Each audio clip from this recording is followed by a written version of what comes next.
Space is beautiful. Its untold infinites of physical marvels we as humans have only the slightest hope of understanding are, by and large, nothing compared to the unseen splendor of its possibility.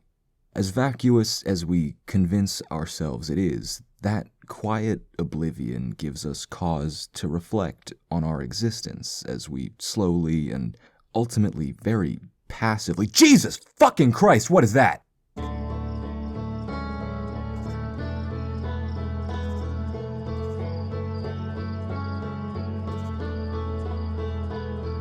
The Outer Wilds, which is what I instinctively call it, even though it's actually just Outer Wilds, is a quantum fever dream. Not to be confused with Quantic Dream, a French studio that makes bad video games. No, Outer Wilds is a great video game, and it's a great story because it wants you to lose yourself in its surprisingly small and yet impossibly deep microverse of mind-bending quantum mechanics. And you will get lost, metaphorically, and then literally.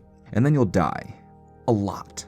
Space is beautiful and mysterious, but it's also weird and scary, and so is the Outer Wilds. I mean, Outer Wilds. You know, it's a whole thing with this game. Everything feels like it should have a "the" before it, so I'm gonna do just that, because it's my video and I think it sounds better. Now let's have a quick astronomy lesson. The solar system of the Outer Wilds is minuscule, but packed to the brim with bizarre and generally hyper-fictionalized, but at least somewhat theoretically plausible environments. Probably. Closest to the sun are the Hourglass twins, Ash and Ember, which have a giant pillar of constantly shifting sand between them, like an hourglass.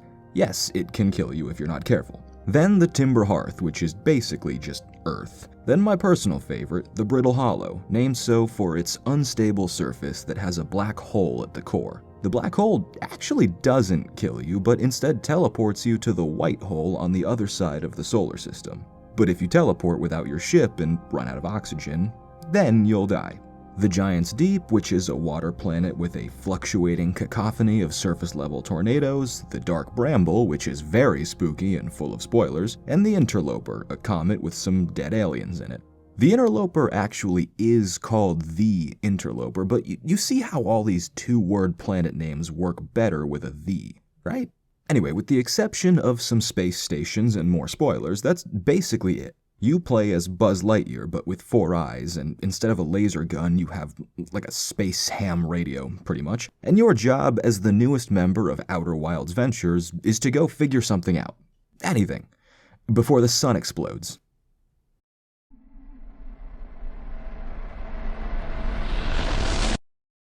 Much like our pathetic and minute existence, the Outer Wilds is on a timer.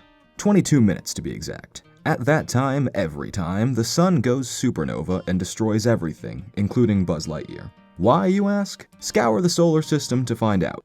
This is the core gameplay loop, quite literally, of the Outer Wilds. All you really know is that every time you die, you restart from the same moment, but with maybe a little more knowledge. The physics run in real time, which means every minute of that loop is precious and changes the environments in meaningful ways. Some things can only be discovered at certain points in the loop, some areas are locked off or drastically change as the loop goes on. It's a game about exploration, but the exploration is the narrative. The intricately designed universe teaches you about itself in subtle ways, the atmosphere constantly feeding your intuition along with your sense of wonder. There's no one to guide you, there's not much exposition. There's barely even anyone to talk to, and there's no knowing what exactly will lead you to the endgame, if you're even quite sure what it is yet. The Outer Wilds lets you craft something much more meaningful from your active gameplay loop than a standard survival exploration game, because in a sense, you're rebuilding a universe that was built and destroyed a million times just for you. By that same nature, though, the Outer Wilds is also a game about puzzle solving, as each loop will likely require you get more creative to obtain less information, and your Pepe Sylvia-style conspiracy board overflows with arrows and question marks and that stupid little asterisk that says there's more to explore. It mocks you and your hubris for thinking, "Oh, that last loop was great, wasn't it, Bob?" It wasn't. It's never good enough. Your loop is never good enough. You're wasting your time. Perhaps I'm projecting a bit. I don't usually like to whip out the doom and gloom before I'm done spreading the gospel, but the Outer Wilds has a very unusual weakness, and I need to talk about it here. It's really, God give me strength, it's really hard, okay? It is. This exploration game is a little bit harder than it needs to be, and it kind of bogs the whole thing down. Now how can it be hard, you ask, armed to the teeth with games journalist memes? Because it's on a real-time loop, and it's theoretical physics. Like as a video game. You see, the puzzles of the Outer Wilds are more than just time-sensitive. They're also built on complex principles of theoretical physics and quantum mechanics. And they're also natural parts of the environment, meaning they're mostly just alluded to in the writings of the ancient Nomai, which are often very charming and fun to read when you're not desperately trying to fill the ship's log before the sun explodes. It's not so much an oversized Rubik's Cube or even a more atmospheric version of Portal 2 as it is a literal universe that you have to slowly unravel by logical leaps and trial and error. What that ultimately adds up to is an occasionally tiring, real-life loop of helplessly attacking the same, often multi-stage or even multi-planetary puzzles from different angles, befallen by so much as a single misunderstanding, miscalculation, or straight-up platforming error because, space, and either missing the window to solve the puzzle or just dying horribly in the cold and infinite vacuum. But even with that in mind, I will never say it's not worth it. Every embarrassing death, every mentally exhausting logic bind, that one time I accidentally got a secret bad ending and it deleted part of my save data and I had to literally do the same loop again, and it was a good loop, goddammit, I got a lot done. It's all part of what makes the Outer Wilds so special. I promise.